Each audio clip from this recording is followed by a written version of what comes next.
This video will focus on Leica Captivate's 3D viewer.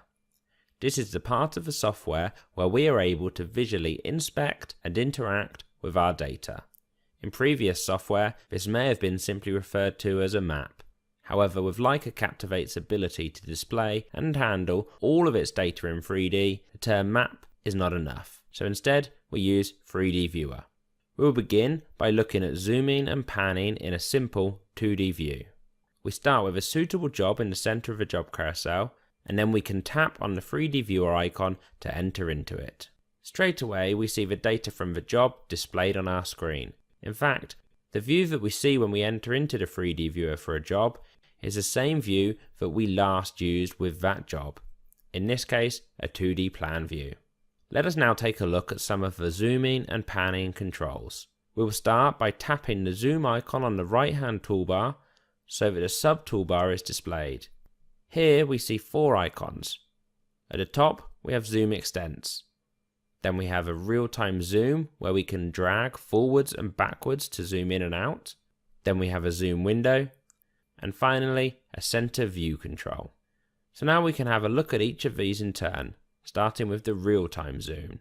We tap the icon which enables that mode for us, hence the icon now being displayed as highlighted. And now whenever we drag either up or down the screen, we find ourselves zooming in or zooming out. If we tap the button again to disable it, now none of our zoom features are enabled. So when we tap and drag, we're actually panning. So when no other feature is enabled, a drag gesture simply pans our view. Next, we can use the zoom window feature. Again, as soon as we tap the icon, it becomes highlighted because it is enabled. And we can then define our window by dragging diagonally on the screen. As soon as this is done, Leica Captivate will snap to the required zoom level and position. Next, we can look at the center functionality. To do this, we shall first select a point in the viewer and then use the center icon. As soon as we press this, Leica Captivate automatically pans the view so that our selected object is now in the center of the screen. In some cases, there is even a second center option, which allows us to center the view around our current position, assuming we have one, which we do not have here in the 3D viewer. Now we can use the top icon, Zoom Extents. As soon as we press it, Leica Captivate instantly changes the zoom level such that all of the data fits inside the screen. Next, we can switch into a 3D view and add rotating to the zooming and panning that we have already looked at. We'll start by tapping on the view icon at the top of the toolbar. This brings out a second toolbar where we can toggle between different views. Here it is just 2D and 3D, but in some applications we might get additional views, such as an arrows view for stakeout or a cross-sectional view in an app such as roads. But for now, we'll switch into 3D and once again press the zoom icon on the toolbar so that the zooming toolbar is then shown. Here we can see we now have an additional icon, the 3D rotate icon. But instead of using that straight away, we'll just see that zooming and panning is exactly as it was with the 2D view. Once we've done that, it is time that we use the 3D rotate functionality. Here we can see that whenever we drag across the screen, we're no longer panning or zooming, instead we are rotating our view around the data. Next, we can look at how we configure the points and lines that we see. We do this by using the bottom icon on the toolbar, the settings icon, and then with the toolbar that has appeared, we can use the display functionality. When we click this, we are taken to the object display screen, where we have different tabs to allow us to configure how different types of objects are displayed. We'll start on the first tab, Points. Here we can choose, first of all, if the points are being displayed, but then also if we display the IDs, the codes, or heights alongside the points as text. We'll turn on the IDs and then press OK to return to the 3D viewer. Back in the viewer, we can zoom in and take a look at these IDs and see how they are displayed alongside our points. One of the first things we notice is that the point symbols and the text alongside the points is actually scaled. So we can tell straight away which points are closer to our viewing position and which points are further away. Another thing to notice is how Leica Captivate intelligently selects which text to display. Examples of this are shown on screen, where Leica Captivate knows not to display text that would be hidden behind other text. This intelligence makes the entire dataset easier to view and interpret, because we do not end up with a mess of text covering the screen and preventing us from seeing the data or being able to read the text itself.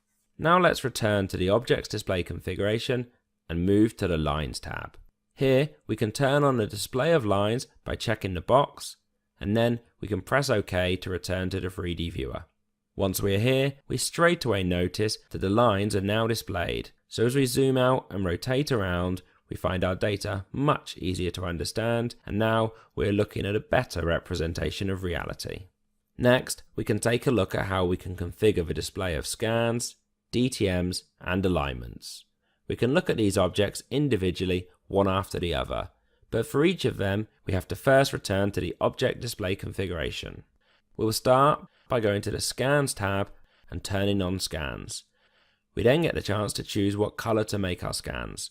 Either the true color coming through from any images that we have taken with the scans, or have the scan colored by intensity, or alternatively have a single color for the entire point cloud from a scan. We'll leave it with true color and then we'll take a look at the next option.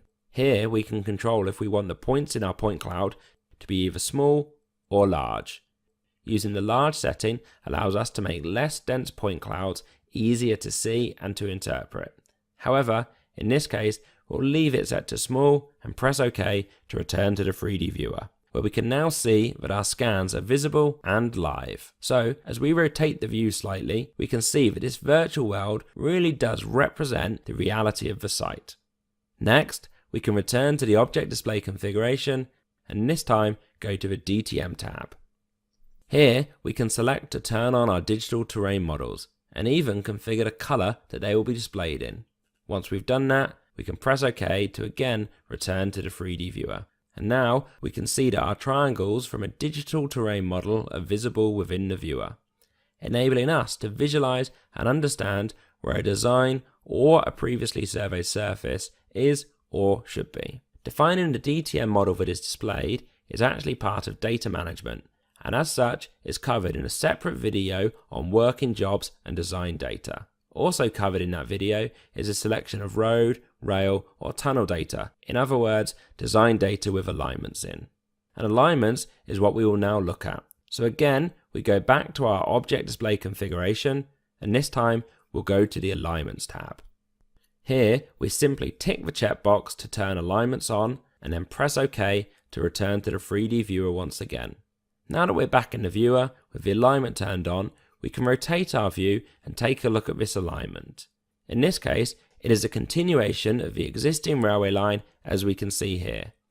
However, to see it even more clearly, we should rotate the view to face north, where we can now see the alignment extending off beyond the scans and into the distance. Next, we can take a look at the 3D viewer feature called the Distance Filter. To do this, we'll switch to a different job and then enter back into the 3D viewer app. Here, we can see that we have a site containing points, lines, and scan information for a car park, a road, and the surrounding buildings. As we rotate the viewer around the site, we can see we have a lot of information both close to us and also off into the distance. And this is where the distance filter can be used, so that we're only looking at a slice of the data at any one time. We use the settings button on the first toolbar, and then the distance filter button on the second toolbar.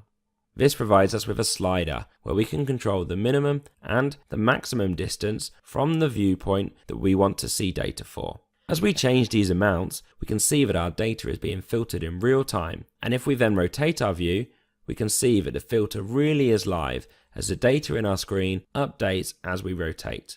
For now, we can just reset our filter to its full extent, but it really doesn't take much imagination to start thinking of use cases for this, such as looking at only a certain section of an alignment or at a certain floor of a multi-story building. Next, we can take a look at selecting and deselecting objects in the 3D viewer. The process for this really is as simple as tapping on the object which we wish to select or to deselect. And of course, we can have multiple objects selected at the same time if we want. Now, there will be some cases where there are multiple objects close together, and as such, Leica Captivate won't be able to automatically tell which one we meant to select. When this happens, we're presented with all the possible objects so that we can confirm which one we meant to select or deselect.